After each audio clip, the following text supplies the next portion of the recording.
Salve, moçada! Estamos começando aqui a gravação do segundo episódio do Muda SP, um podcast em busca de soluções socioambientais para o estado de São Paulo. Eu sou o Djalma Neri, vereador em São Carlos, presidente da Comissão de Meio Ambiente, professor, permacultor. E hoje estou recebendo uma grande convidada, que é uma amiga, uma referência internacional na luta ambiental, na luta dos povos indígenas. E quero primeiro dizer que é um prazer te receber aqui, Soninha, para os íntimos. Bem-vinda, Sônia. Obrigado por aceitar o convite de estar aqui conosco no Muda SP. Ah, imagina. Eu que agradeço aqui pela oportunidade, né? Esse espaço de conversa tão importante para nós. E parabéns pelo podcast, viu? Tá muito bonito. Valeu, e bora mudar São Paulo. Estamos contando contigo, inclusive. Vamos mudar São Paulo. Tô aqui para isso. Boa. Sônia, me fala uma coisa. Tava contando aí que quando vocês estavam vindo para cá, o pneu do carro furou. Sim. Né? Aqui.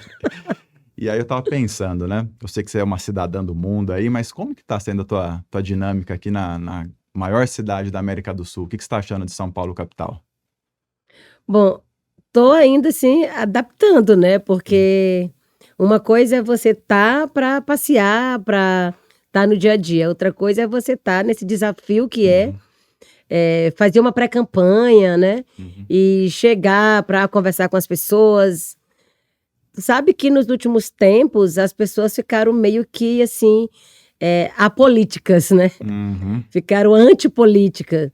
E muita gente não quer saber, não tem nada a ver com isso, tem nada a ver com política. Então, a gente tem tanto o desafio de se apresentar como pré-candidata, como ainda de convencer as pessoas a aceitar fazer esse debate, né? E entender que a política está na vida de todo mundo todos os dias. Claro. Então, assim, são muitos desafios, né? E nós estamos aí enfrentando do jeito que dá, conversando com as pessoas, né? Organizando pequenas reuniões. Mas estou animada, né? Tá. Ô, Sônia, eu queria que o Brasil, que o mundo te conhecesse mais, né? Eu queria que você se apresentasse um pouco. Você foi, né, foi candidata à vice-presidência da República em 2018, está agora pré-candidata a deputada federal pelo PSOL aqui em São Paulo. Tem uma trajetória longa aí que nós vamos conversar um pouco, né? Mas você, lá na terra indígena Araribóia, no Maranhão, né? Nasceu lá, foi estudar em Imperatriz com 10 anos, né? Saiu de casa, foi trabalhar, foi estudar. Como que foi esses primeiros passos, essa jornada que te construiu, assim? Como que você começou e se descobriu uma militante e como que você encara esse primeiro momento da tua vida aí? Bom, eu, né, sendo essa menina de Araribóia e tive minha infância, né, ali, eu realmente nunca imaginei que um dia eu pudesse nem chegar em São Paulo, né, e muito menos chegar a ser candidata, né, compondo uma chapa presidencial. Mas uma coisa eu sabia, né? Eu não queria ficar lá para sempre. Não queria. Eu sempre tive muito sonho de viajar, de conhecer, de tentar mudar a realidade ali do meu povo, né? Claro. Então, assim, eu fui criança ali na Araribóia, vivendo na roça com meus pais, plantando, colhendo, comendo o que plantava, né? Meu pai era muito conhecido como um cara que fazia muita farinha boa, né? Porque nós, Guajajara, a gente come muita farinha de polpa, de mandioca, né? Legal. E aí eu fazia farinha junto com meu pai, com a minha mãe ali, fazia tapioca. E então a gente comia tudo que a gente produzia, né? Ali. E eu fiquei, assim, até 10 anos acompanhando tudo, né? Eu sei fazer tudo na roça. E aí tive que sair muito cedo para estudar, porque ali só tinha as 4 primeiras séries, né?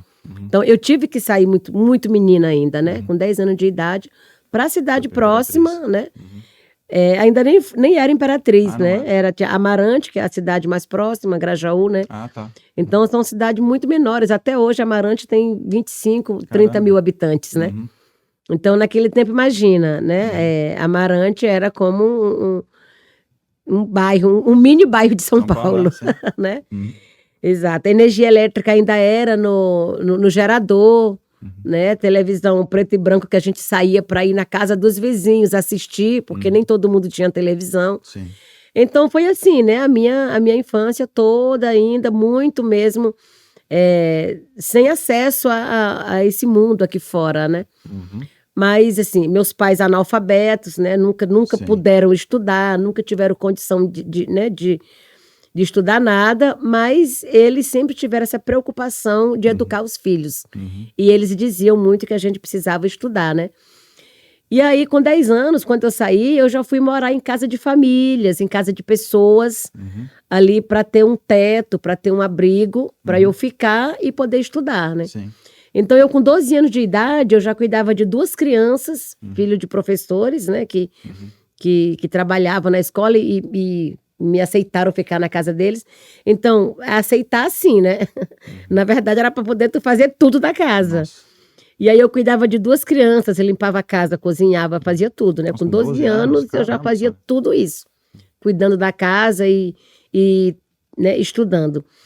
E aí, depois eu fui morar com minha avó, que veio também morar nessa cidade, né? A minha avó paterna. Porque ela dizia, eu não vou aceitar que minha neta fique trabalhando nas casas das pessoas, assim, sem ganhar nada, Claro, né? claro. Fica aí sofrendo. Então, eu fiquei na casa dela por mais um tempo.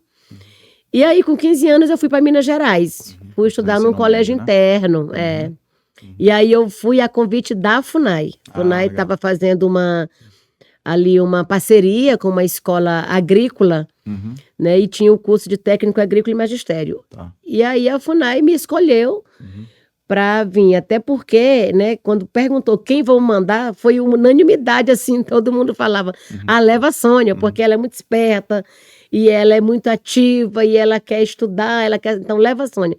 Então, quando me convidaram, eu não tive dúvida, Claro. né, não tive dúvida, vamos, Sônia, vamos, sabia nem direito para onde, vamos. E isso era meados dos anos 90? Sem querer entregar a idade aí. Não, isso foi em 89. 89. 1989 foi quando eu saí a primeira vez, então, dali. Então, Tá. foi aí que eu fui Imperatriz. Então, quando eu conheci Imperatriz, eu já tinha 15 anos de idade, né? Foi a primeira vez que eu vi uma cidade grande, foi a primeira vez que eu vi uma cidade que tinha energia elétrica sem ser gerador. E o povo lá brinca comigo, né? Olha, Sônia, tu viu asfalto com 15 anos. Nossa. E foi, né? A Sim, primeira vez que eu vi sim. asfalto. Então, foi com 15 anos que eu saí a primeira vez mesmo, assim, né? Ali da minha redomazinha, né? Para poder ver a cidade grande. Mas, sabe que eu não estranhei nada, né? Nada, porque eu sempre gostei muito de ler. Eu lia muitos livros. E mesmo quando eu estava na primeira série, eu já lia os livros de quem estava na minha frente, né? De 4ª série, de 5ª série. E essa influência da leitura veio de quem? Porque você falou que seus pais não eram alfabetizados, né? De onde que veio essa coisa da leitura? Então, eu não sei exatamente, mas assim, na minha casa todo mundo sempre gostou muito de ler. Minhas irmãs todas leem e As escrevem irmãs. muito bem, né? Tá. Todas são professoras. Tá. Todas, todo mundo virou professora, né? E aí, eu sempre gostei muito de ler, então, quando eu saí, parece que eu já conhecia o mundo todo, por meio da leitura, né? Dos livros.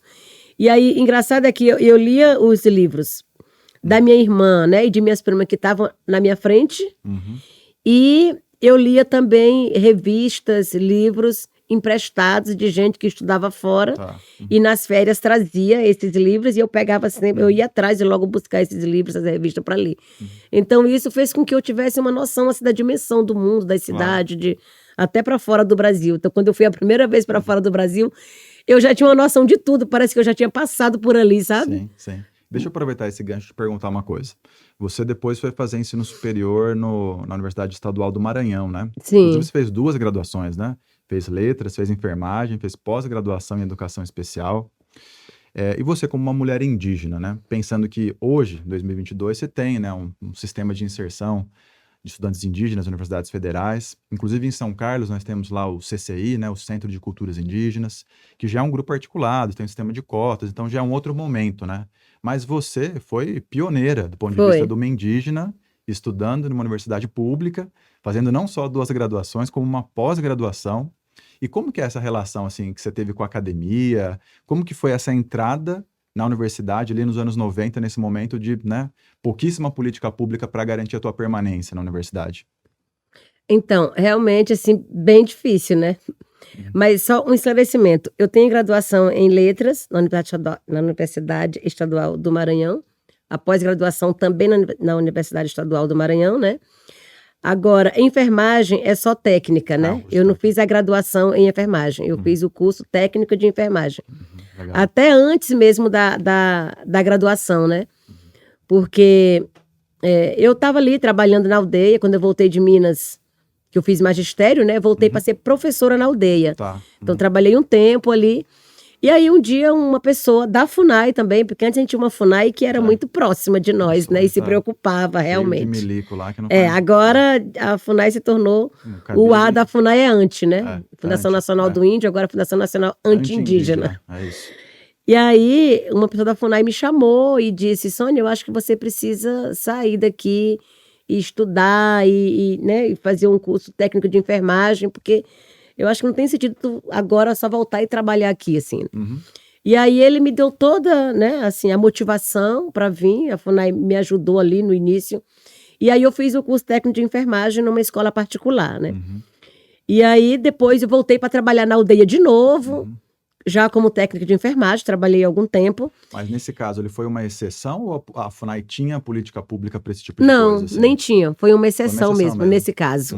Depois até teve, né, outros incentivos. Mas naquele momento era... Naquele momento não era. Eu fui a primeira para vir para Minas Gerais, depois para vir fazer técnico de enfermagem. Depois a FUNAI adotou ali uma dinâmica de trazer indígenas. Outros foram para Minas Gerais depois de mim, vários outros faziam magistério, né, e outros seguiram também fazendo esses cursos técnicos, né? E aí, eu na aldeia trabalhando como técnica de enfermagem, mais uma vez, achei que eu precisava mais, né? Eu não estava muito satisfeita de estar trabalhando lá, esperando o povo adoecer para poder só eu entregar um medicamento, né? Eu queria pensar uma política que pudesse ser mais ali, né? Suficiente, adequada para os povos. E aí, voltei para a Imperatriz. E quando eu voltei, foi que eu fui fazer a graduação, né? Então, teve no vestibular, que era específico para professores. E aí, eu, né, de cara, fiz esse vestibular e passei ali muito bem colocada, né? E fiz, né, na Universidade Estadual do Maranhão, já trabalhando quando eu voltei para a Imperatriz, né, eu fui trabalhar na APAI, Associação de Pais e Amigos dos Excepcionais.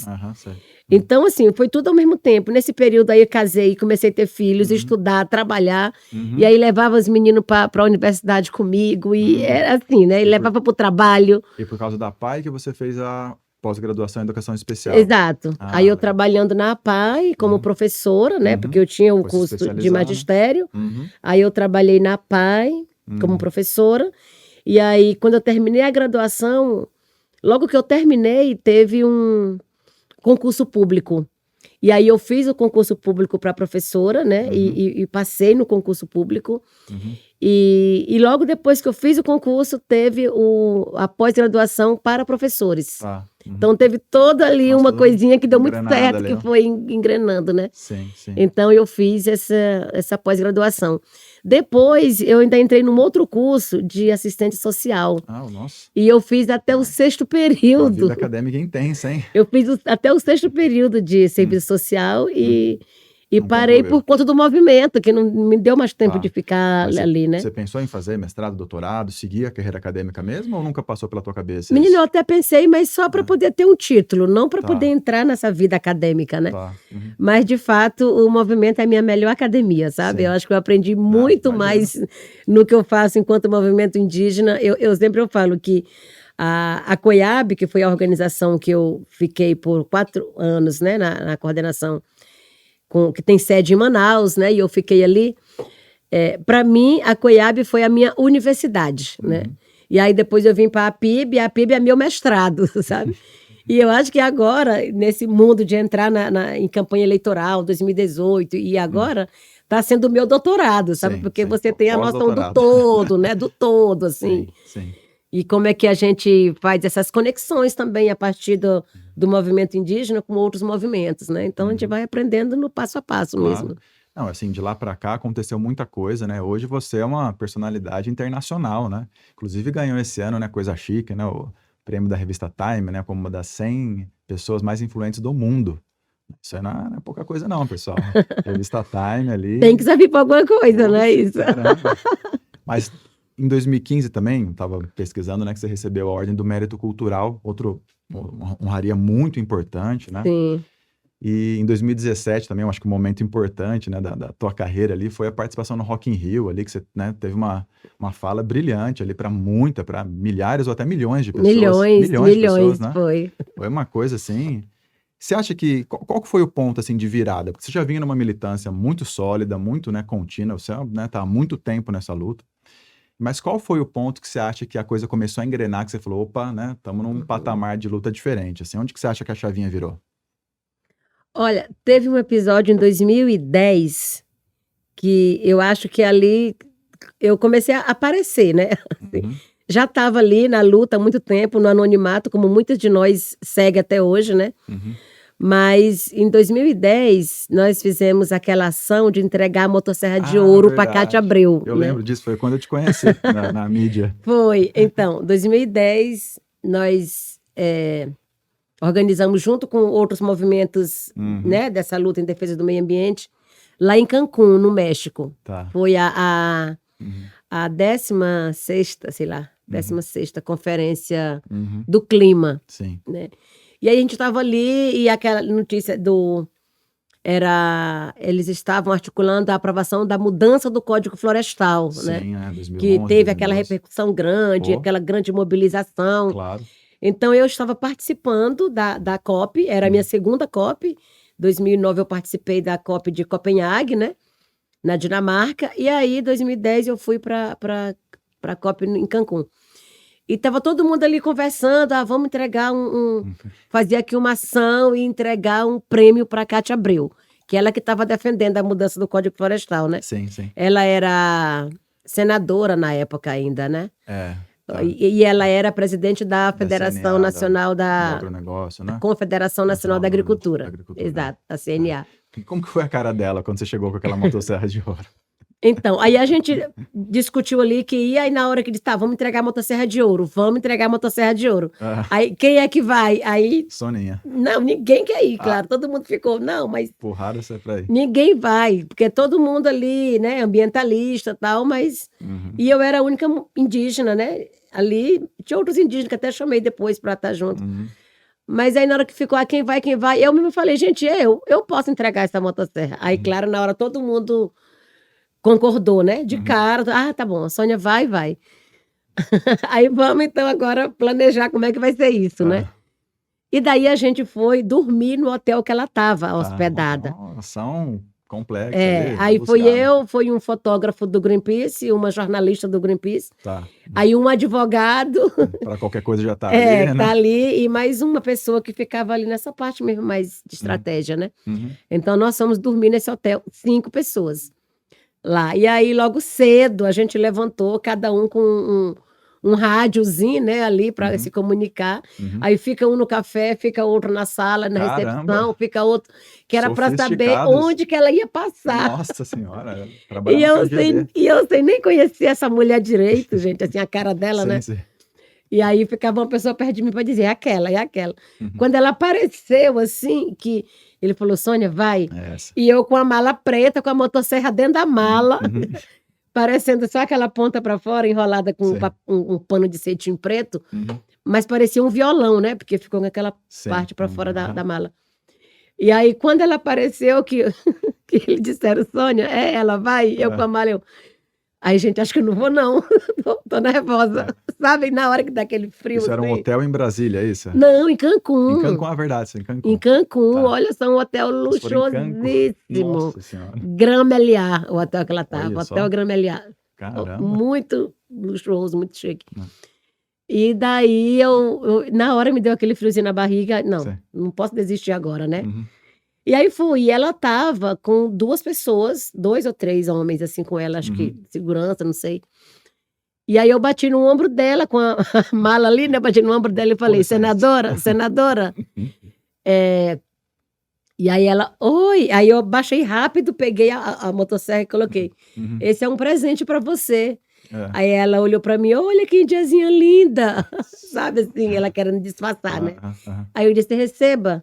Hum. É um presente por tudo que você vem fazendo pelas florestas no Brasil. Uhum. E aí ela fez que ia pegar e ela na hora entendeu que Tá. era uma pegadinha, E né? fechou a cara e... Aí ela fechou a cara e cruzou o braço, né?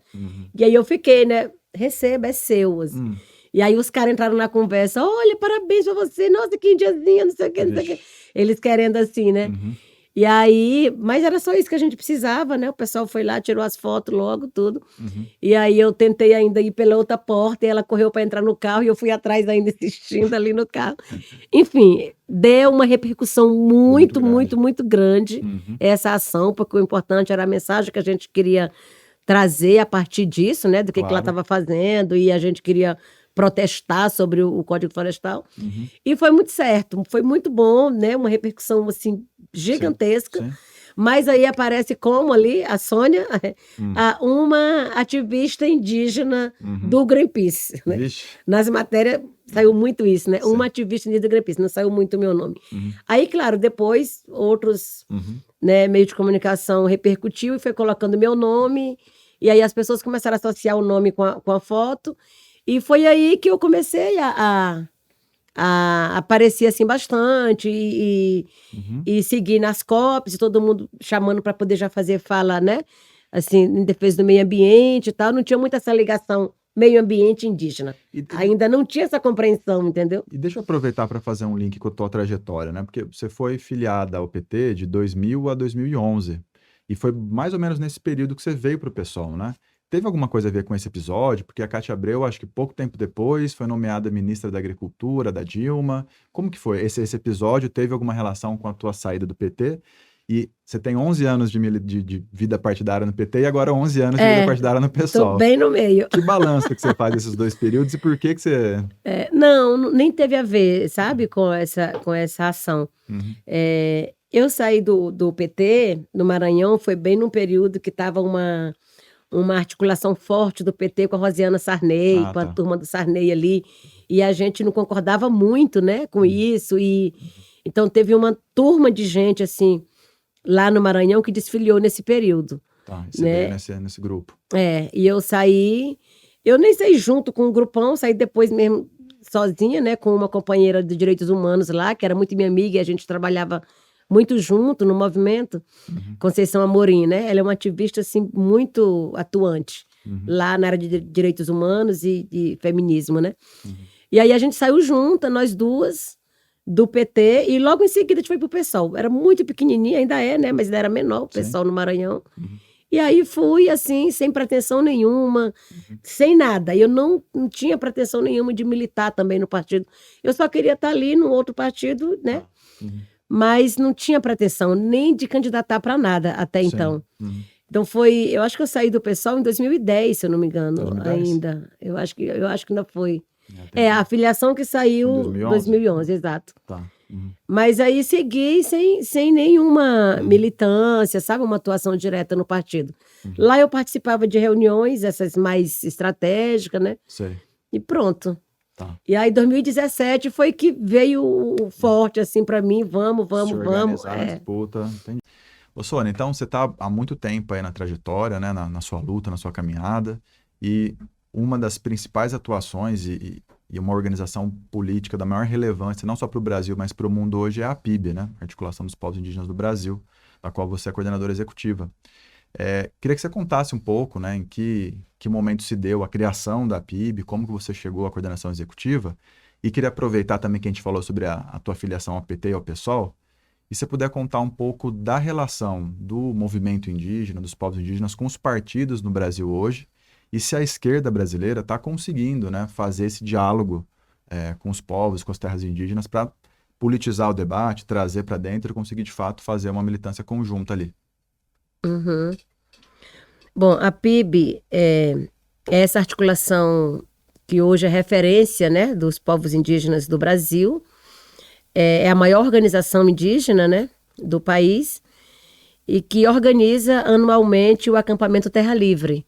O acampamento Terra Livre é a assembleia da PIB, né, é a maior assembleia dos povos indígenas do Brasil e a maior mobilização indígena do mundo.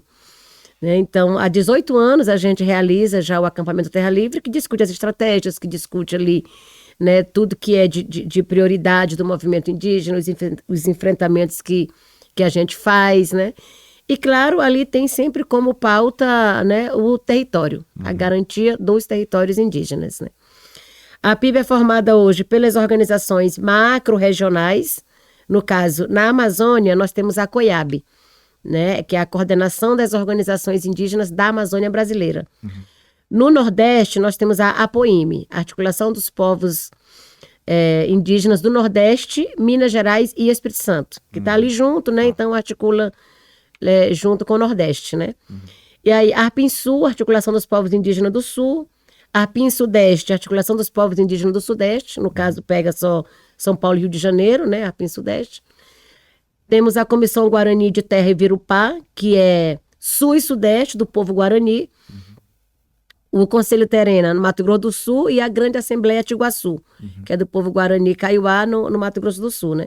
Então essas 7 organizações é que compõem a PIB, né, e cada uma dessas tem uma pessoa na coordenação executiva. Legal. Que compõe a coordenação executiva. Então, nós somos uma coordenação colegiada, vindo uma pessoa de cada uma dessas, né?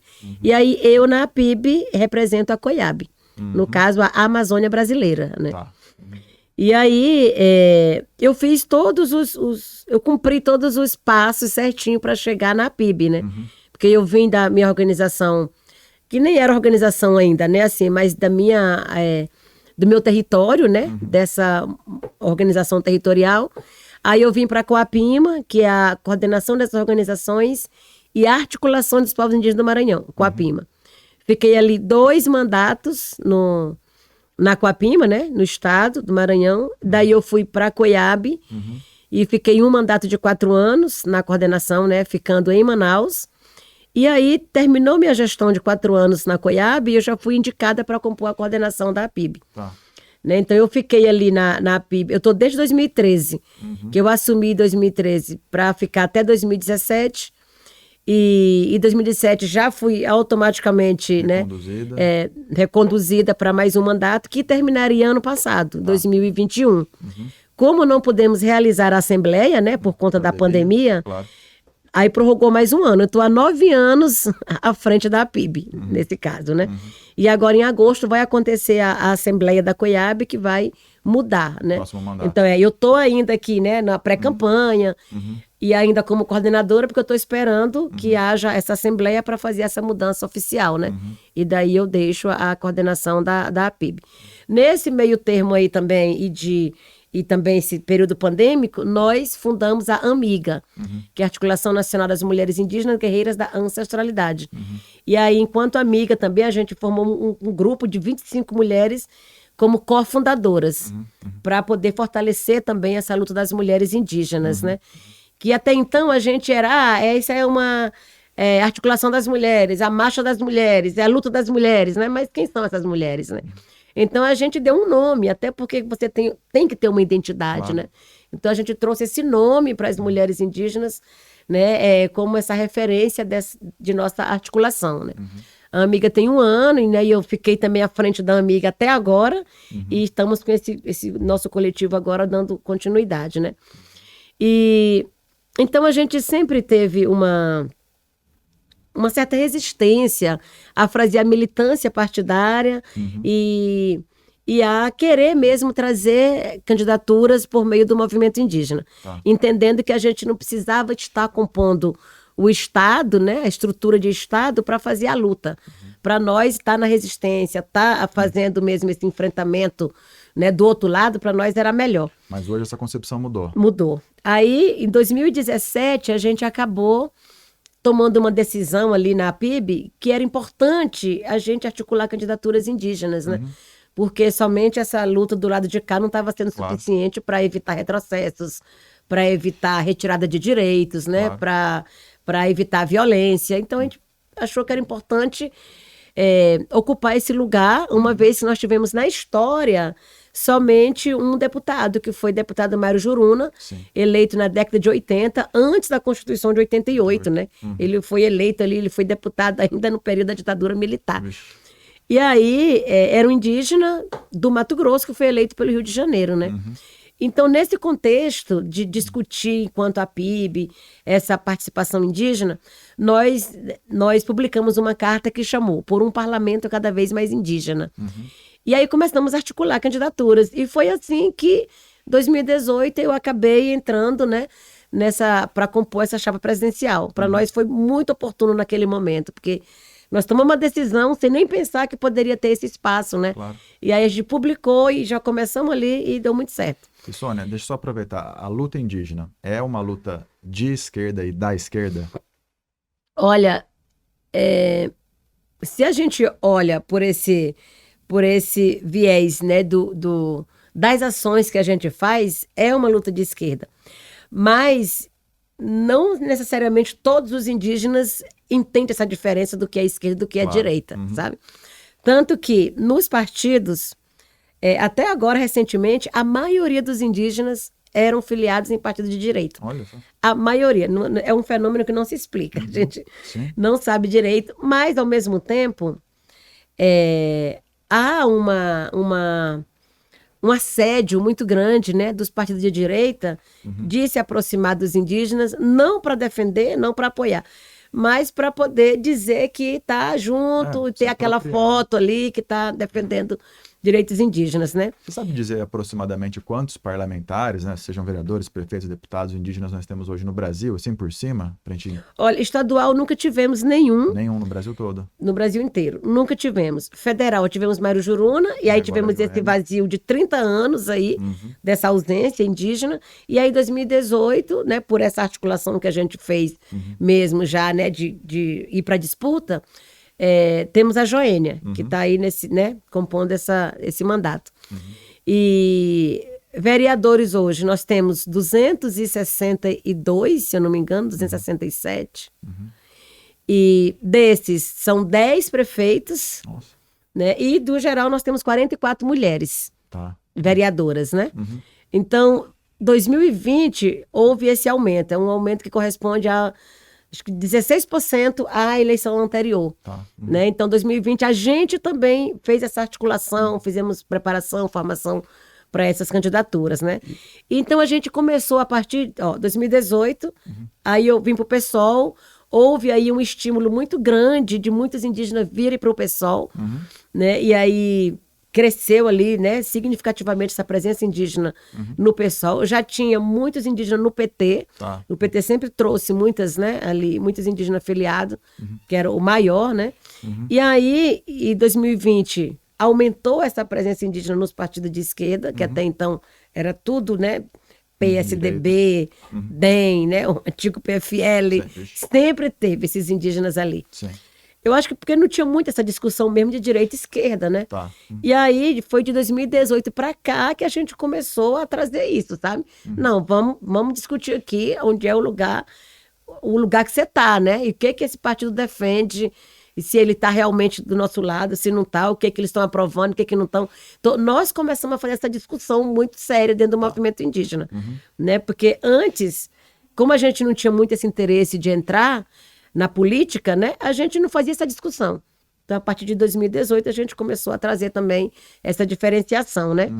E agora, para 2022, nós temos muito mais candidaturas nos partidos de esquerda do que na direita. Então, aos poucos, isso está mudando, né? Aos poucos, a gente está conseguindo entrar nessa discussão e está mudando. E pelo que você falou, o número de mulheres indígenas parlamentares é também bem pequeno em relação ao número de homens, né? Muito pequeno. Por isso que esse ano nós chamamos, enquanto a PIB, a bancada indígena, e aí a Amiga fez o recorte mulher, claro, né? Perfeito. Então, nós estamos com a bancada indígena e a Amiga está com a bancada do COCAR, que aí é referente a essas mulheres indígenas, né? A gente já está em torno de 25 candidaturas, né, pré-candidatura de mulheres indígenas para esse ano, considerando estaduais e federal, né? E você, como uma mulher indígena disputando um cargo eletivo, como você está enxergando essa intersecção das violências, né, de gênero, racial, as dificuldades que tá nesse papel vivendo no Brasil de hoje, assim, como que você enxerga isso? Nossa, para nós já é um desafio ser indígena, né? E chegar na política, assim, na disputa, sendo indígena e sendo mulher, então isso é muito mais desafiador, né? E, Djalma, é muito importante a gente falar que mesmo a gente fazendo esse debate de trazer as candidaturas indígenas para os partidos de esquerda, né? Porque é o que mais se aproxima da nossa luta, é o que mais abraça nossas pautas, né? Mas isso ainda está longe de ser o ideal, né? Longe, porque os partidos não conseguem considerar candidaturas indígenas como candidaturas prioritárias, sabe? E a gente sabe que em todas essas histórias de partido tem isso, né? Eles têm as lideranças políticas que são eleitas prioridades que ali né, na disputa que eles querem eleger. E nós não temos ainda, em nenhum partido, esse indígena prioritário, né? Não temos, porque é muita disputa ali, principalmente para o apoio financeiro, Claro. né? E a gente não consegue fazer campanha, não consegue eleger se você não tem estrutura, Claro, claro. né? Então, está tendo muita reclamação dos indígenas que estão nos partidos de esquerda ali, né, dando sangue para mobilizar, para articular, né, para fazer uma boa campanha, mas não está tendo apoio dos partidos. Então você entende que mesmo os partidos de esquerda ainda hoje não souberam acolher os indígenas? Não souberam. Falam que está junto, falam do apoio, até a aposta em algumas das pautas que a gente apresenta, né? Vão lá, estão junto. Né? No Congresso, por exemplo, depois de eleito, não tenho dúvida, os parlamentares do PSOL, principalmente, né? Tem sido uma bancada muito parceira, tem trazido ali, sabe, todas as pautas que a gente apresenta, e eles vêm para o fronte e defende, assume, né? Então, eu não tenho reclamação sobre a bancada parlamentar do PSOL, vários do PT também, sabe, assume muito junto ali, o próprio PCdoB, né, o PSB também tem estado muito perto, o Molon, por exemplo, né, sempre foi um parceiro nosso ali. Enfim, enquanto bancada, né, eleito está lá, eles têm assumido muito, né, essas nossas pautas. Tá. Mas quando é na campanha, é diferente, né, porque na campanha é cada um lutando pelo seu, todo mundo quer ganhar. Sim. E aí, nessa hora aqui, que é para eleger, é que fica essa desigualdade muito grande, sabe? claro. E aí nós indígenas não conseguimos ter esse apoio que precisa para eleger candidaturas indígenas. Entendi. Então, se a gente não tem esse apoio dentro do partido, é difícil demais eleger. Por isso que eu digo que ainda não está de verdade, sabe, esse apoio. Não está. Mas na comparação, né, os partidos de esquerda têm muito mais compromisso, atuação autêntica e verdadeira do que os partidos da direita que Muito. Mas olha só a se diferença. aproveitam, né, da pauta. Olha só a diferença, sabe? Na campanha, os partidos de direita, eles usam-se de uma artimanha para dizer que está apoiando, sabe? E eles conseguem garantir mais estrutura nas campanhas para as candidaturas indígenas do que os partidos de esquerda. Sim. Teve gente nossa que estava com nós, sabe? No PSOL, no PT, e saiu, foi para um partido de direita, porque a gente não conseguiu garantir nada aqui, e eles deram, sabe? Deram logo de cara. Vem para cá que a gente vai te outra apoiar. coisa, né? Dá uma caminhonete, dá um Nossa combustível, dá não sei o quê, para as pessoas fazerem a articulação, sabe? Então, se você não tem ali uma né, consciência mesmo política para entender o lugar que você está e qual que é o proveito que ele quer tirar de você, você vai, né? Você vai tranquilamente, porque para ti o importante é ali na hora. Só que é isso, né? É o inverso. Sim. Eles dão esse apoio no início, faz de conta que está apoiando, mas na verdade eles sabem que se os indígenas não articulam para além dos votos indígenas, não são eleitos. Então, no caso, ele deu um apoio ali, ele disse, eu apoiei, né? Não ganhou porque eu não quis. Mas, na verdade, ele só dá isso, ele não dá abertura para ele articular com outros segmentos, né? E aí, mas a parte dele ele fez, é isso que diz. Aí, depois que ele ganha, pronto. Lá no Congresso é outra história, ele não está apoiando as pautas, não defende, né? Enquanto os partidos de esquerda é isso, não consegue garantir nada na campanha, né? Não consegue dar nada ali na estrutura, mas quando ganha tá junto. Tá junto Tem e tá lá e compromisso, né? defende e assume o compromisso. Tá. Vamos para 2018, Sônia. A gente que acompanha a política já sabia, né? O bandido, o canalha do Bolsonaro, quem ele é, o que ele fazia e tal. Agora, muita gente foi pega de surpresa, né? Embarcou numa onda que você falou da antipolítica ou da apolítica. E aí, mais do que isso, né? Nós também já conhecemos quem era o Ricardo Salles, inclusive que foi candidato a deputado federal aqui em 2018 e fez uma campanha, assim, criminosa. O cara é um troglodita, né? O cara, na campanha eleitoral dele, sugeria fuzilar militantes do MST. Usar a bala lá do calibre não sei quanto e tal. Isso explícito, né? Para começar, eu não sei como que o Poder Judiciário, a Justiça Eleitoral permitiu um negócio desse. O cara tinha que ser impugnado e preso ali. Mas não, o cara foi candidato, não ganhou a eleição, mas depois esse cara virou ministro do Bolsonaro. O que você sentia, certamente você já conhecia a trajetória dele, o que você sentiu quando o Salles foi nomeado ministro do Bolsonaro?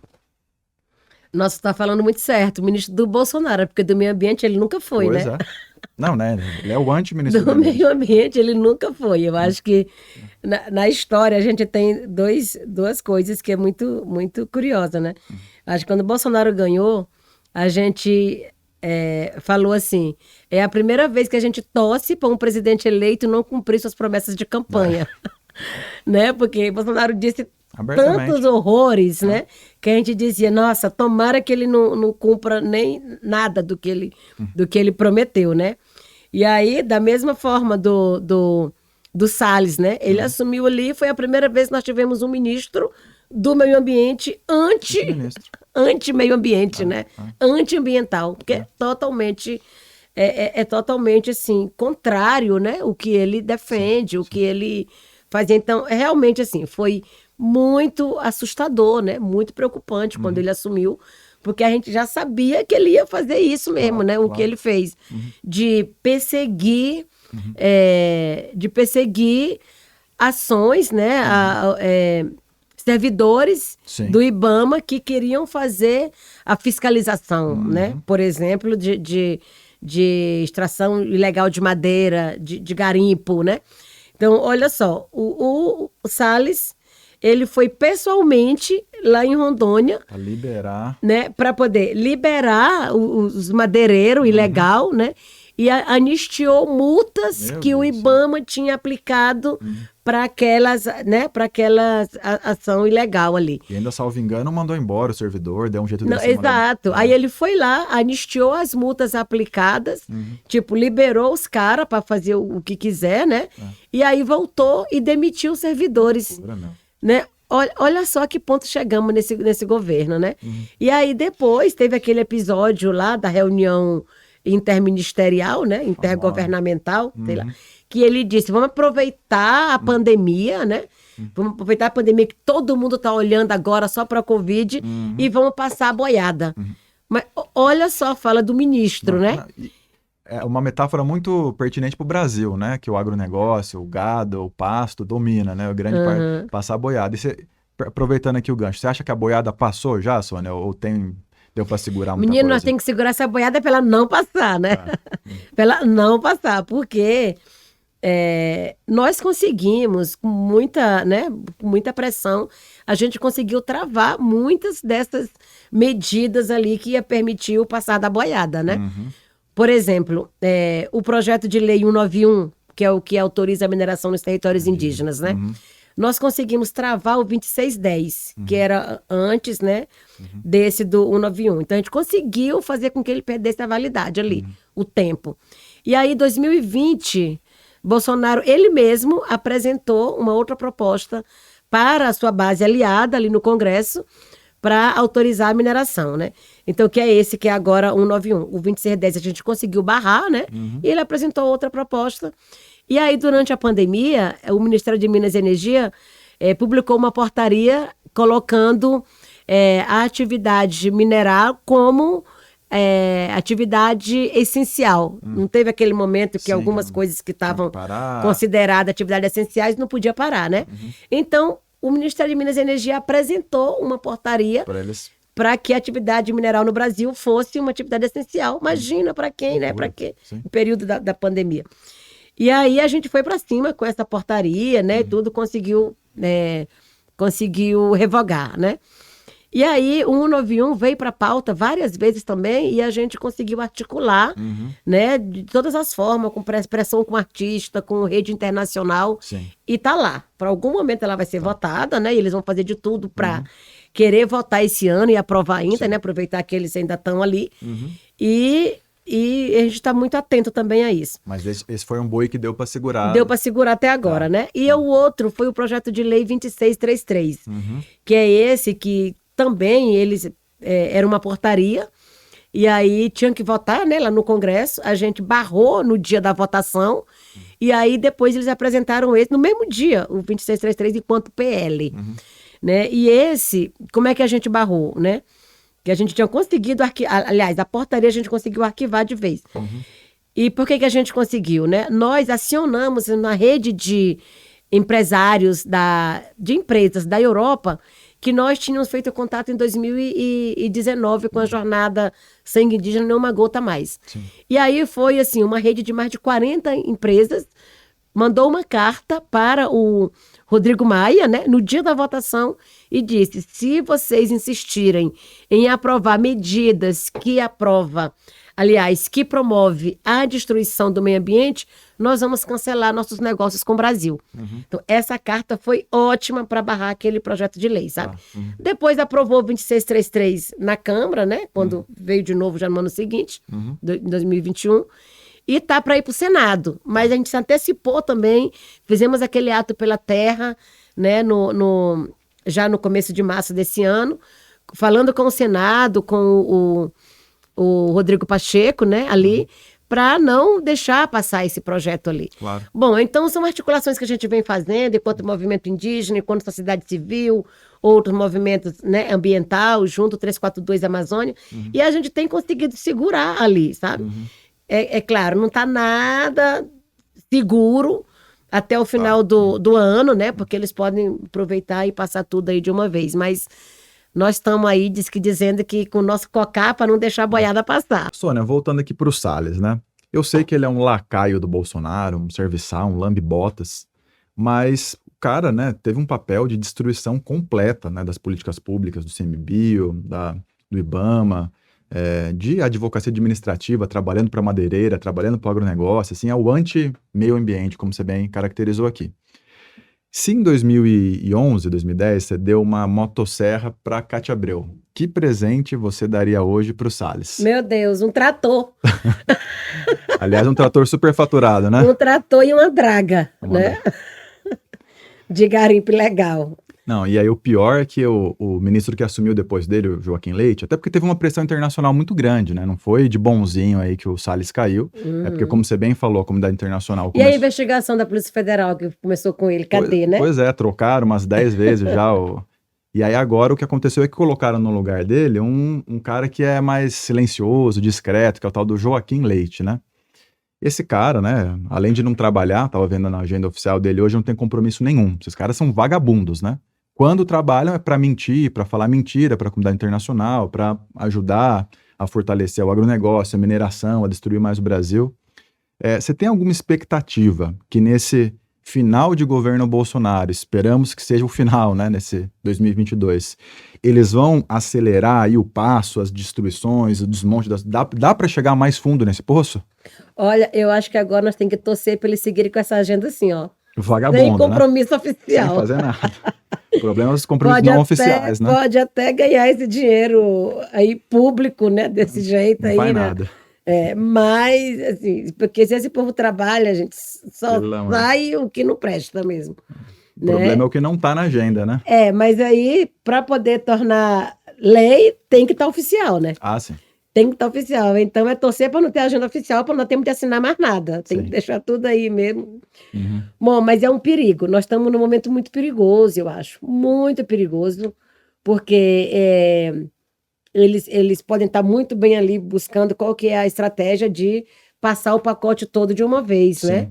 Porque agora, julho, eles estão em recesso, né? O Congresso entrou de recesso. Isso. Agora, porque eu sempre sei do recesso, porque é quando a gente tira folga também no movimento indígena, sabe? Quando o Congresso entra de recesso, é a hora que a gente respira um pouco. Pô, esse dia não tem perigo de nada, bora aqui aproveitar, né?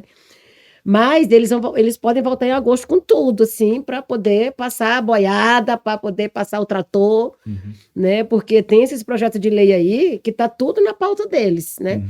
Tem o 490, que aprovou na Comissão de Constituição e Justiça, né? Em junho do ano passado. E eles já tentaram voltar esse ano aí, não foi ainda. Do ano passado? junho do ano passado. Meu Deus, passou tão rápido. né? E a qualquer momento pode ir para o plenário também. Uhum. Esse 490, ele tem mais 13 projetos de lei junto. Uhum. Tudo que retrocede direito ambiental, direito indígena, direitos humanos, persegue ambientalistas, sabe? Uhum. Movimentos sociais. Então, é um momento perigoso. Tá. Considera-se um risco Uhum. desse povo querer voltar aí com tudo né? Uhum. E passar. Mas, enfim, Não, vamos... mas vai acabar e... Meu Deus, tá perto. Pelo Tá amor de- perto de acabar, não Nossa, dá mais, né? 80 Não, dias. é hora de dar um basta. Eu acho Uhum. que nós não, sabe, não tem risco desse povo ganhar de novo, sabe? Uhum. A não ser que eles venham por esse lado mesmo de impedir eleições, como eles estão tentando agora, né? E me Mas fala- legalmente eles não ganham É. mais, porque não é possível que a população brasileira É isso. não reconheça, não acorde para tudo que está acontecendo, É né? só olhar pela janela, né? A situação de miséria, de fome, 33 milhões de pessoas passando fome no Brasil, né? Completamente surreal o que a gente vive. Muito, olha só, é muito fácil de comparar, né? É. Porque você olha, Não é uma 5 escolha anos difícil, né? atrás, né? Você via pessoas na rua, pessoas que realmente estavam ali, era problema, né, de usuário de drogas, era assim. Uhum. Mas você não via famílias na Pessoas que rua. perderam Você emprego, não então via montaram uma famílias. barraca. Hoje tem famílias, porque não É pode isso pagar mesmo. um aluguel, não tem um emprego para nada, não tem, sabe? Tá morando na rua e pedindo o que comer, né? Aqui na Praça Princesa Isabel, se não me engano, a última vez que a gente veio para São Paulo, passei lá de noite, cara, é uma cidade de gente morando na rua. Exato. Mas isso não é normal, não dá para normalizar isso. Não, Isso é um não dá para absurdo. normalizar. Não dá. E a gente sabe bem que foi nesses anos de governo Bolsonaro que isso realmente, né, ficou muito pior. Uhum. Não tem como ter dúvida sobre isso, né? E aí, me fala uma coisa, Sônia, você está disputando uma vaga no Congresso Nacional. E a gente sabe que o Brasil hoje, apesar, né, do chamado presidencialismo de coalizão, o poder legislativo é muito importante, né, para definir os rumos do país e tal. E a gente está torcendo e trabalhando muito para ter uma bancada, né, progressista, de esquerda, não só do PSOL, mas de outros partidos, né, para conseguir segurar. Não adianta nada, mesmo elegendo o Lula, o que nós temos que fazer, a prioridade máxima nossa, nós temos que ter um Congresso, né, decente, que esteja comprometido e tenha coragem, ousadia, né, de lutar, né, pelas causas populares. E nós estamos contando contigo para isso, sem dúvida nenhuma. E aí eu queria pegar um assunto, que é um assunto polêmico, né, que é a questão das drogas, né? O Brasil sempre teve uma política de guerra às drogas que é completamente absurda, né? Uma aberração. Hoje nós temos uma população carcerária de quase 1 milhão de pessoas, das quais quase 200 mil são jovens que foram apreendidos com pequenas quantidades de entorpecente, majoritariamente cannabis, maconha. E o Brasil nunca enfrentou, né, esse assunto com seriedade, né, com um debate. Inclusive, muitas vezes a esquerda fica ali cheia de dedos para fazer esse debate, né, de legalização da cannabis, né, de fim da guerra às drogas. O que você acha disso e como você acha que esse debate pode ser conduzido no Congresso para que a gente mude esse cenário desastroso para a juventude brasileira? Olha, Djalma, a cannabis, por exemplo, que acho que é uma das mais debatidas para ser, né, Legalização? regulamentada e tal, já está mais do que comprovado, né, que a cannabis é uma erva medicinal, Uhum. né, que é usada como remédio, como medicamento para muitas e muitas doenças, né? Nós, Guajajara, a gente usa, né, a folha de maconha para fazer chá para muita Claro. coisa, né? E usa mesmo como você faz o chá de hortelã, o chá de alecrim, Sim. o chá de, né, de erva doce, né? E a gente usa para muita coisa. Claro. A gente usa a folha da maconha para fazer pomadas cicatrizantes, né? Relaxante. Uhum. A gente usa o óleo da maconha para fazer, né, remédio contra AVC, câncer, sabe? E muita gente procura porque sabe, né, já que usou, deu certo e tal. Então, para mim, sabe, hoje fazer a discussão de regulamentar o uso da maconha, sabe, é muito mais do que necessário, né? Tem que ser compreendido por todo mundo, porque não adianta ficar aí fazendo de conta Claro. que não existe, que não tem, né? Porque Claro. você só fortalece o tráfico dessa Sim, forma, lógico, né? lógico, né? Então, se libera, acaba essa coisa de fazer o ilegal, né? Claro. E aí as pessoas, né? Eu acho até que se controla mais, É lógico. né? Se controla mais e vai fazer uma coisa que está ali permitida, como muitos países já já Sim. usaram, Uhum. e não tem esse tráfico, né? Como E acontece no Brasil. além de interditar essas questões de saúde, né, que você mencionou aí, né, que tem muitas aplicações, né, da cannabis, como anticonvulsivo, antidepressivo, no combate ao Alzheimer, enfim, uma série de, né, já está Comprovado, mais do que né? comprovado, Cientificamente. e muita gente sofrendo, né, não precisaria uma planta, né, de fácil cultivo, muita gente sofrendo por não ter acesso a uma medicação, E tem gente que depende, né? que De depende remédio disso, que tem esse componente esse principativo. princípio ativo, É. né? Uhum. E aí depende de comprar fora em outro país absurdamente caro. Claro. E mais do que isso, tem o que você disse também, né? De como isso empurra uma quantidade enorme de jovens pro crime organizado.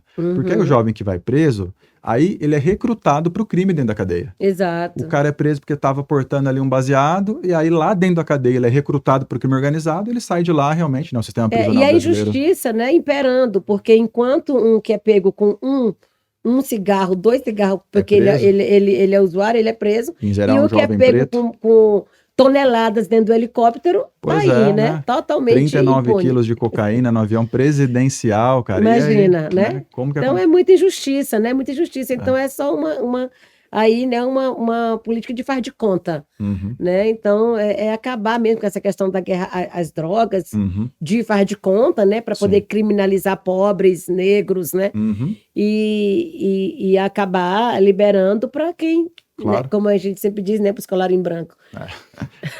E você tem coragem e disposição de fazer, de levar esse debate para o Congresso Nacional. Claramente, né? Não tenho dúvida nenhuma. Muito bom. Tanto por esse aspecto mesmo, né, medicinal, porque Uhum. eu acho que precisa, né, Uhum, é urgente, como por essa questão mesmo de que os usuários possam usar, como se é permitido hoje também, apesar de todos os efeitos colaterais, o uso do cigarro, né? uhum. Pois é, pois é. E aí, aproveitando então políticas de âmbito nacional ali que a gente pode apresentar para o debate, né? O Brasil e o estado de São Paulo também é dominado pelo agronegócio, né? A gente tem aqui no estado, né, uma monocultura de cana, lá na região de São Carlos, onde eu moro, né?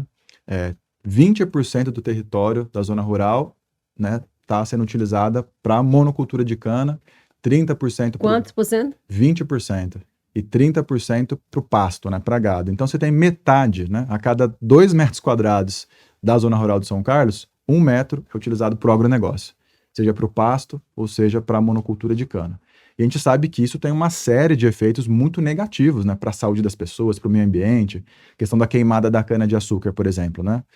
Apesar de uma tentativa de proibição que se prolonga por muitos e muitos anos, os caras ainda queimam cana, falam que foi acidente, isso, nossa, destrói a qualidade do ar. Como que a gente pode articular, né, um movimento, uma força política para fazer frente ao agronegócio no Brasil, que acha que é dono da saúde das pessoas, da vida das pessoas, faz o que quer de forma desregulamentada, e o Estado brasileiro fica inerte, e não só inerte, né, o Estado brasileiro apoia, né, tá ocupado pela elite fundiária do agronegócio do Brasil. E levando em conta que o Brasil é um dos países mais violentos contra ativistas ambientais do mundo, né? Salvo engano, estava na 4ª posição, né? Sim. 10% dos assassinatos de ambientalistas do mundo acontecem aqui no Brasil. Como fazer frente a isso? E nesse cenário de violência, de acirramento, do tensionamento político, qual que é o que está em jogo nisso tudo, Sônia? Então, o Brasil não só apoia, mas como articula para isso, né? Articula para aumentar ainda mais as áreas para a expansão agrícola por meio das monoculturas. Sim, Um exemplo claro é o próprio Matopiba, né? sim. Maranhão, Tocantins, Piauí e Bahia, uma grande extensão ali de área de cerrado Uhum, que eles tentam regulamentar ali para entregar para o agronegócio. sim. E aí, quando a gente contesta isso, eles acabam justificando que não estão desmatando mais, que as áreas degradadas que têm é suficiente para as monoculturas, né? Sim, para essa atividade agropecuária. Uhum. Mas, na real, não é isso que está acontecendo, né? Se eles utilizassem realmente as áreas degradadas, já tudo bem, né? Não teria, Mas porque eles está estão aí. expandindo a fronteira Mas agrícola. eles estão expandindo cada vez mais. Sim. Tanto que esses projetos de lei que flexibiliza a legislação ambiental, que está no Congresso Nacional, é defendida por eles, né? Claro. Pela bancada ruralista, com a intenção mesmo, né? Assim, de abrir essas áreas todas, né? Para o agronegócio. Os caras não estão satisfeitos de já ter 75% do território na mão deles, né? Então, e aí eles já falam, o Brasil é o país do agronegócio, né? É o país do agronegócio, e como é que justifica 33 milhões de pessoas sem acesso à Pois comida? é, o quarto maior produtor de alimento do mundo e 33 milhões de pessoas Como passando é que fome. justifica isso, né? Então, tem que colocar na mesa o que é desses investimentos, o que é desse PIB, né? Que está chegando de fato para as pessoas, né?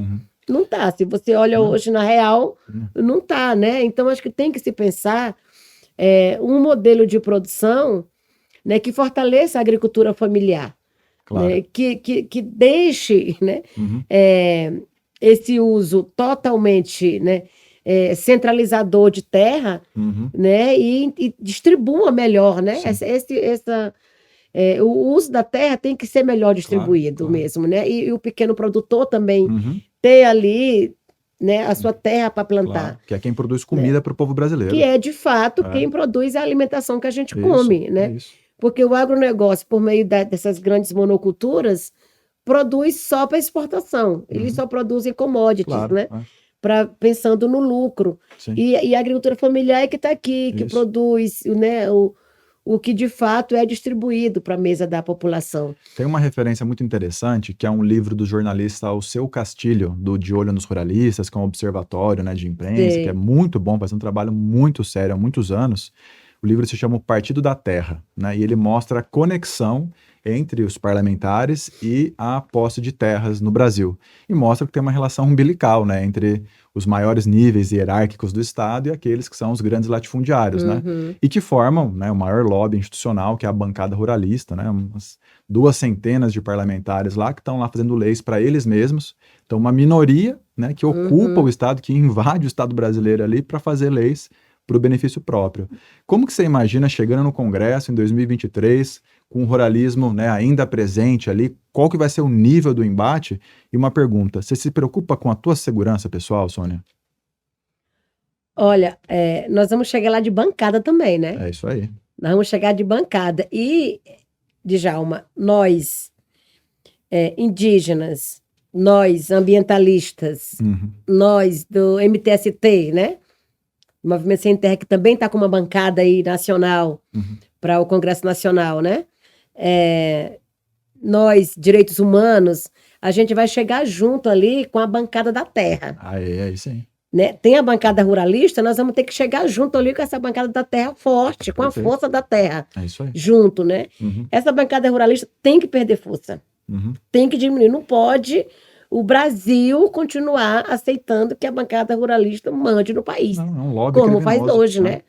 Que está lá a serviço desse lobby do agronegócio, das mineradoras, da indústria madeireira, da especulação imobiliária, né? Não dá para seguir esses setores mandando no país, né? E nós precisamos fazer com que a população entenda isso, de que lado realmente, né? Qual é o lado realmente que defende os seus interesses, né? Os interesses da sociedade. Claro. E eles têm um lobby muito grande, inclusive com essa propaganda linda que eles fazem na Globo. O agro é pop, o agro é tech, o agro é tudo, né? Então, eles tentam trazer essa visão de que o que a gente está falando contra o agronegócio é dizer que é contra o agro em si, né? Sim. Quando eles falam o agro é pop, o agro é pop. O agro é tudo, né? Mesmo. Mas qual que é o agro que a gente defende? Sim. Agroecologia, agricultura familiar, agrofloresta. Nós sempre praticamos isso, né? Então, nós também somos a favor do agro, né? Nós queremos a reforma agrária, né? Agora, o problema do que eles apresentam ali como o agro não é o agro em si, é o agronegócio. É só o negócio, né? É o negócio que é feito, né? Então, o problema é o negócio, não é exatamente o agro. Claro. Então, é importante que as pessoas entendam isso. O agro está no cheiro verde, está no açaí, está na jabuticaba? Tá, né? Isso a gente quer que realmente continue, né? Com esse espaço para produzir esse tipo, né? De plantação. Agora, como é feito como é defendido por eles, que é a cana-de-açúcar em quantidades absurdas, né? A soja, o eucalipto, né? Tudo isso que acaba degradando o solo, o subsolo, que suga a água onde ela está, vai buscar longe, seca tudo, né? E é impressionante como eles se sentem donos, né, desse patrimônio coletivo, né, que é a água. Como o cara pode falar, não, a água é minha, eu vou usar e eu faço o que eu quiser. Socializa o passivo e se apropria do lucro, do ativo. A Coca-Cola, a Nestlé querendo comprar, né, agora onde está essas reservas, né, os terra de água, os aquíferos aqui, né, Guarani, aquífero Alter do Chão, né, eles aí negociando para comprar onde já se viu comprar assim água, né, dessa forma.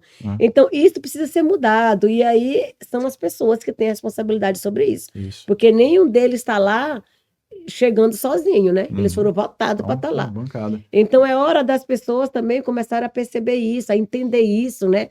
E começar a eleger representantes que de fato têm essa preocupação com a água, né? Com a floresta, com a biodiversidade, que é o que de fato a gente precisa para garantir o nosso futuro, né? E a questão é que modelo interessa para o povo brasileiro. Eu acho que é esse debate que a gente tem que fazer com as pessoas, porque não interessa para 99,9% das pessoas o modelo do agronegócio. Não interessa. Assassino agroexportador é só para enriquecer meia dúzia de burguês safado. O que a gente precisa é colocar comida na mesa do povo brasileiro, produzir com preservação, e isso é possível. Inclusive, até essa narrativa mentirosa do agronegócio, né, de que não, para alimentar todo mundo tem que ser desse jeito, com monocultura, com transgenia, com mecanização, isso é mentira. Senão a gente teria 33 milhões de pessoas passando fome. Exato. Né?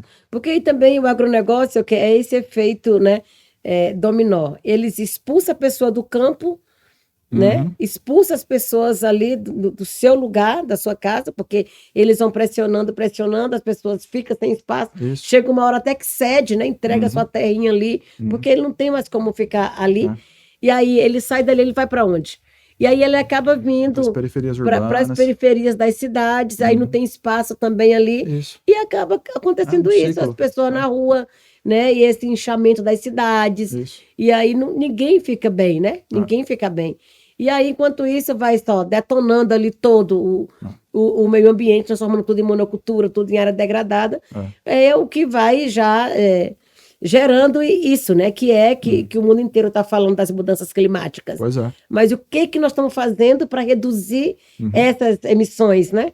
Que causam as mudanças climáticas. Sim. Então, não tem como você pensar trabalho, renda, alimentação, sem discutir esse todo também, né? Esse impacto do agronegócio. E aí entram os aspectos também, né? Tanto pessoais, eu acho que é importante repensar a nossa maneira de viver, se organizar, encontrar, né, maneiras mais sustentáveis de viver a vida, mas só isso é insuficiente. Nós precisamos pensar o Estado como uma estrutura que determina a nossa vida.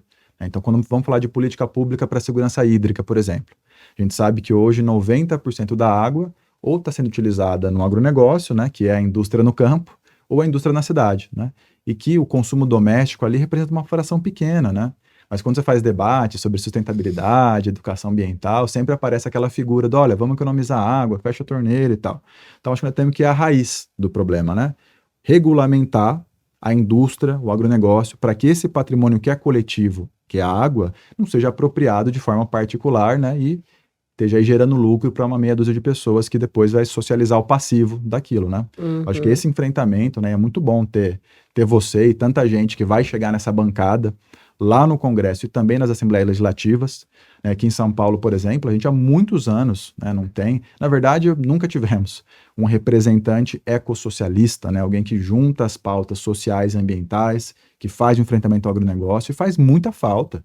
Faz muita falta. Na Lesp, né, 94 deputados, a imensa maioria, né, financiadas ou com relações umbilicais pelo agronegócio, pela indústria, né, tem que ter gente, tem que ter uma voz disposta a fazer o enfrentamento, a denunciar os absurdos, né, e para fazer essa dobrada aí, né, Brasília, São Paulo, nos estados, porque a questão ambiental, ela não é só nacional, ela é transnacional, né, ela não tem fronteira para o meio ambiente, né, então o que acontece aqui impacta lá, nós precisamos que entender isso como um todo, né, Sônia? Como um todo. Quando tu fala meio ambiente, assim, na cabeça das pessoas, a primeira coisa que imagina é a floresta, né? As pessoas imaginam meio ambiente, a floresta, e lá longe. Ninguém consegue pensar o meio ambiente ali no seu quintal, na sua rua, né? Aliás, ninguém não, né? Assim, Pouca gente, né? pouca gente consegue pensar o meio ambiente como esse todo, né? E até quando a gente fala território, demarcar territórios indígenas, vamos lutar pelos nossos territórios, nós não estamos falando do território só terra, né? Nós estamos falando o território. O território é aquilo que é o todo, né? É a água, é a floresta, Sim. os animais, as pessoas, a Sim. cultura, né? Sim. Esse é o território. Claro. Então a gente fala o território água, o território floresta, o território terra, o território gente, Claro. né? Não, e Então é mesmo, preciso pensar esse território também na cidade. Como é que a Isso. gente quer o nosso território na cidade, né? mesmo meio urbano, né? As pessoas, o Viveiros de Castro tem uma frase que ele diz assim, né? Seremos natureza ou não seremos. Não tem como se separar, né? Não tem. Tem um professor meu que dizia assim, né? Que imagina uma garrafa PET boiando numa poça de óleo. Isso é meio ambiente, né? Não tem como... Isso é meio né? ambiente. É isso, né? Esse é o debate que a gente tem que fazer. E as pessoas precisam demais se conectar com isso, né? Precisam demais se conectar com o seu lugar, como esse meio ambiente, que precisa também de cuidado. É pensar a privatização dos parques em São Paulo. Pois é. Né? Esse é um debate que está acontecendo nesse momento. O governo do estado quer conceder um monte de parques estaduais. Isso atinge a soberania, né, do povo paulista, né? Isso é uma tragédia, né? Vender para iniciativa privada, que não tem interesse a não ser explorar aquilo para o lucro, né? Exato. Então as pessoas têm que se sentir também parte disso, sabe? Claro. Porque, assim, acho que as pessoas estão muito acomodadas, né? E achando que tudo é assim mesmo, que não tem jeito. E aí não vem para, né? Para se juntar nos coletivos e fazer essa pressão. Acho que a pessoa tem que acordar mesmo, sabe? Entender tudo isso como uma responsabilidade sua também. Perfeito. Né? Não tem como você esperar só que um representante na Assembleia Legislativa, ou no Congresso, ou na Prefeitura, sabe? Resolva as coisas. Claro. As pessoas têm que se juntar. Assim como vota, né? Nas eleições para eleger aqueles representantes, precisa continuar dando apoio para esses representantes. Se mobiliza, se organiza. Quem está ali precisa também desse apoio popular, né? Claro. Porque você tem muito mais respaldo ali, força para você defender essas pautas, se tu tem as pessoas, né, a população junto com você. Claro. Então a responsabilidade é permanente de todo mundo, né? E é o macro e o micro caminhando juntos, né? As ações coletivas e as ações do Estado também. É isso que a gente fala, né? Tem que acabar entre esse abismo que há entre a política e o povo. Pois é, tem que entender como uma coisa só, né? Isso aí, perfeito. É permanente, é luta permanente, né? Tanto aqui no movimento popular quanto na institucionalidade. Perfeito. São lutas que se somam, né, e se fortalecem. E Sônia, quando você fala em outras formas de organização, eu fico pensando em modelos para reorganizar a política institucional, que é muito limitada, né? Tem muitos entraves e tal. E até por isso as mudanças são mais difíceis, né? A gente tem visto, em especial desde 2016, né, as experiências dos mandatos coletivos, né, que têm aprofundado o debate sobre participação, democracia. E a gente está construindo aqui em São Paulo, né, uma pré-candidatura, né, a deputada estadual chamado Mandato Popular Coletivo, que reúne lideranças de várias regiões do estado, né, são pessoas de 30 cidades, é um grupo grande, né, um grupo com um perfil popular, diverso, né, e com a pauta ecossocialista ou ambiental no centro, que amarra inclusive todas as lideranças, são pessoas que têm militância na área. É muito importante, né, além de ter propriedade para debater e pautar o tema, você ter um grupo articulado para poder dar respaldo, pessoas que estão nas diferentes regiões do estado conhecendo, né, o dia a dia e tal, que vão poder ajudar a construir. Como que você pensa ali o teu mandato, capilarizando ele, trazendo informações? Aqui no estado de São Paulo nós temos muitos povos indígenas, muitos militantes da causa ambiental que certamente vão ficar muito empolgados em participar da construção, né, que estão se empolgando. Como que você enxerga uma gestão coletiva do mandato parlamentar lá no Congresso Nacional? Nossa, eu acho que ali é só um lugar de marcar ponto, sabe? Eu quero ter um mandato mesmo para fora. Boa. Construído com as pessoas e com os diferentes segmentos, né? Porque por mais que eu quero ser uma representante indígena no Congresso Nacional, mas eu entendo que a nossa pauta ela está muito conectada com muitas outras pautas, né? A gente traz muito forte a defesa dos direitos humanos, a gente traz muito forte a luta ambiental, a gente traz muito forte a agroecologia, o ecossocialismo, né? A gente traz muito forte esse enfrentamento ao agronegócio, né? A essas multinacionais, esses grandes empreendimentos. Então, nós queremos está muito conectado com todas essas pautas, sabe? Uhum. E aí, então, a ideia é que a gente tenha, assim, gabinetes estendidos, né? Uhum. E por mais que eu vou ser, eu sei que eu vou ser, né, uma parlamentar por São Paulo, É isso aí. é um mandato nacional. Nacional, claro. Porque nós temos que estar muito presente, né, em todas essas pautas e elas não são pautas estaduais, Claro, é né? o Congresso Nacional, é isso aí. Então, a gente, né, eu pretendo muito que a gente tenha esses coletivos nos estados, né? Uhum. E que nós podamos fazer, que nós possamos fazer uma diferença ali enquanto forma mesmo de ser parlamentar, sabe? Uhum. A gente, enquanto bancada da terra, ali, né? Com quem está com essa pauta, a gente possa também estar fortalecendo essas lutas e esses coletivos em todos os estados brasileiros, sabe? Não, perfeito, perfeito. Então são desafios aí que eu acho Não. que a gente supera fácil. Não, vamos tirar de letra. E você falou da agroecologia, Sônia. A gente sabe hoje, tem um monte de pesquisas, estudos que provam que grande parte da biodiversidade, em especial amazônica, né, ela vem de um manejo agroecológico, agroflorestal, antes de existir esse nome, né, que os povos indígenas já faziam, né, no território e que propiciou, né, uma dispersão da fauna e da flora e tal. E hoje nós temos um resultado que é, né, a Amazônia, não só brasileira, como um dos biomas mais biodiversos do mundo. Como que a gente transforma isso em política pública, né? Eu acho que fazendo essa conexão entre agricultura familiar, produção de alimentos, porque é o que você falou, né, agora há pouco. O agronegócio hoje produz commodities, PIB, ninguém come commodities, né? Essa aliança dos povos da floresta, né, exemplo dos anos 80, no que aconteceu no Acre, entre produtores familiares, indígenas, ambientalistas, dá para reeditar essa aliança para colocar de novo os interesses do povo brasileiro no centro da política do Brasil? Dá sim, eu acho que só dá, né? Eu acho interessante, né, você falar da Amazônia como esse resultado da presença indígena, né? Eu acho que está na hora das pessoas conhecer a sua história, né? Conhecer a sua origem. Porque se a pessoa não conhece hoje os povos indígenas, não sabe a sua própria história, né? Não sabe a sua própria origem. Nós sendo povos originários. E aí a arqueologia comprova, né? Porque assim, a gente sempre fala muito de 1500 para cá, né? A gente não fala muito para trás, assim, dessa presença indígena. E a arqueologia mostra que, né, já há milhares de anos antes de 1500, foi exatamente essa circulação dos indígenas, né, por todo esse território que, né, hoje, território brasileiro, foi que resultou nessa diversidade que a gente tem de vegetação no Brasil, né? E a Amazônia é essa mega biodiversidade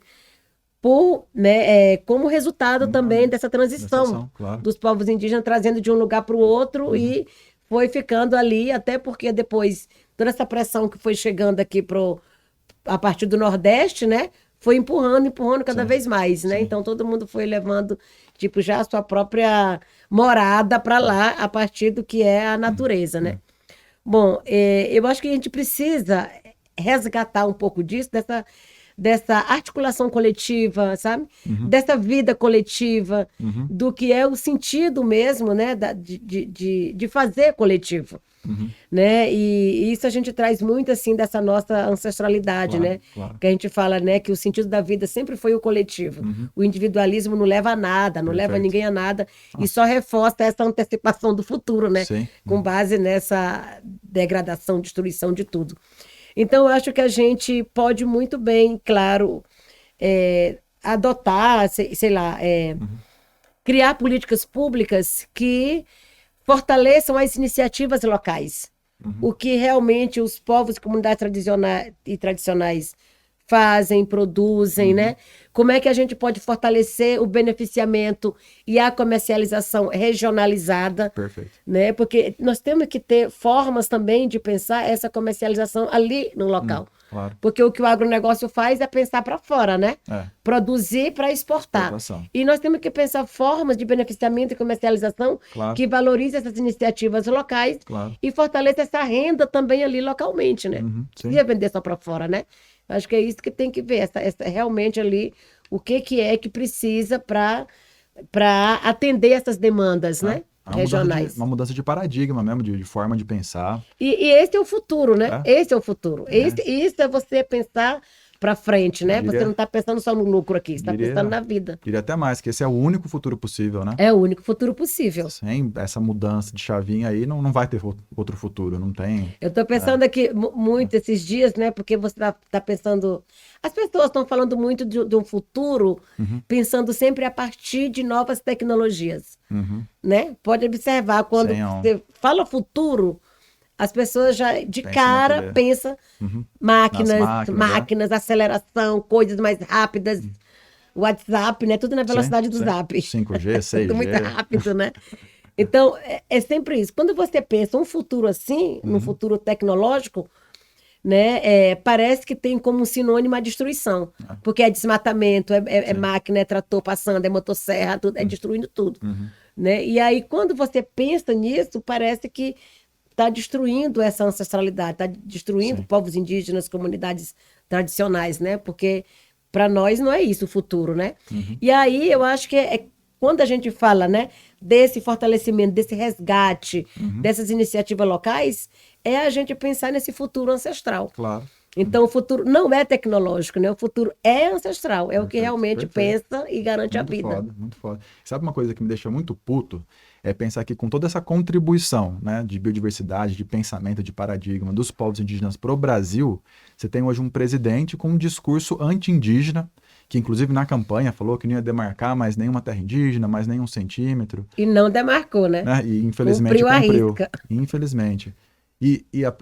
O serviço, né, ambiental que as terras indígenas promovem para o Brasil e para o mundo, né? Quer dizer, a maior parte, né, dos fragmentos, biomas preservados hoje no Brasil estão nas terras indígenas. Exato. E se não tiver isso, nós temos, por exemplo, um problema gravíssimo que nós vamos ter que encarar, é a questão das abelhas, né? Com o uso de agrotóxico, etc., elas estão morrendo.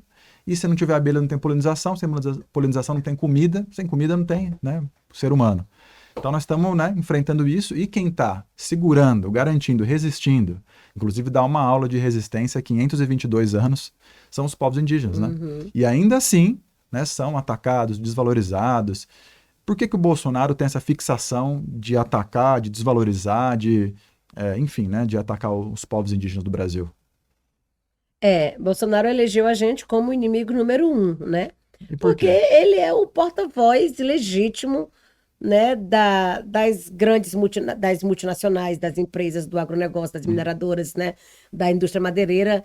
E aí, para poder ele defender esse povo, ele precisa atacar alguém. E vai atacar quem está defendendo, né? Mas esse povo é burro, porque mesmo para eles, para o agronegócio, as terras indígenas, a preservação ambiental, ela é fundamental. Sem isso não tem outra produção. Esse povo é Inclusive para suicida. fazer a água Pois chegar é. nas lavouras deles, né? Dos rios voadores, esse povo é Só suicida. pensam mesmo no São imediatismo, sabe? imediatistas, No né? lucro que se gera agora, no que vão poder usufruir disso, né? Não estão pensando no futuro. Então você acha que eles sabem o que estão fazendo, fazem conscientemente, mas são imediatistas e a próxima geração que se dane. É esse o pensamento, você acha? Olha, eu acho que é meio ganância mesmo, né? E às vezes até falta mesmo de visão, porque esse povo realmente é ignorante, É, né? sabe? É falta de visão, porque já está muito, muito comprovado, né, que os territórios indígenas, comprovado, desculpa, comparado às demais terras públicas, Uhum. são as mais preservadas. Sim. E é exatamente essas terras aqui que ainda conseguem trazer esse equilíbrio, né? Um pouco desse equilíbrio ambiental que o mundo precisa, né? É ali que está a biodiversidade, é ali que está a água limpa, é ali que está o alimento sem veneno. Né? A gente precisa dessa floresta em pé para garantir o ar, para garantir os rios voadores Isso. vindo para trazer a água para o sul e sudeste do país, senão não tem também água aqui. Se não tem floresta em pé, também não tem chuva para poder abastecer essas lavouras, né, do próprio agronegócio. Então, está muito claro isso, está muito já, né, comprovado, e eles não querem enxergar, então não se sabe, né, o que pensam de fato. Então, Mas aí eles estão agora com essa justificativa de dizer que estão praticando agricultura sustentável, né? Mas não tem nada a ver, né? Sustentável virou já uma né, assim, na narrativa deles como uma coisa que eles praticam com as grandes monoculturas. do agroepóquio Né? que você Enfim, falou, né? não existe isso, né? Então, Djalma, nunca é muito a gente trazer esse dado que é das Nações Unidas sobre, né, assim, os indígenas no mundo, nós somos 5% da população mundial, 5% só. Né? Mas 82% da biodiversidade que está viva no mundo está dentro dos territórios indígenas, né? Então, que você fala das abelhas que não vão poder, né, também levar para disseminar o pólen, a mesma coisa. Se você se perde os direitos indígenas, né, perde os modos de vida dos povos indígenas, que é o que protege essa biodiversidade. Não é porque tem política pública de proteção, é o modo de vida, a própria relação que garante, né, essa preservação. Sim. Então, se essa biodiversidade toda está ameaçada, né, está em risco, todo mundo está em risco também, né? O planeta está em risco. Porque não há vida no planeta se não tem né, essa natureza viva, se não tem... Então, isso está muito mais do que comprovado, né? Que povos indígenas, onde tem a presença indígena, né, é certeza de água limpa, de floresta protegida, né? De clima, né? Sim. Enfim, então... É isso, né? Nós temos isso a oferecer, né? Se não querem entender e continuar atacando, então Bolsonaro que se lasque para lá, sai desse mandato, vai ser preso, e é isso que a gente vai agora fazer, né? Lutar para isso. Aproveitando, você já falou com o Bolsonaro alguma vez na vida, pessoalmente? Já viu ele? Eu vi quando ele era deputado, né? Uma vez, assim, um pouco de longe, mas eu até lembro que eu estava fazendo a fala na hora que ele entrou, e eu fiz uma fala diretamente para ele, né? Que ele entrou assim, eu vi de cara, e eu lembro que eu falei assim: as pessoas estão muito ausentes da política, e é por isso que elege pessoas que nem esse que acabou de entrar. E a cara dele?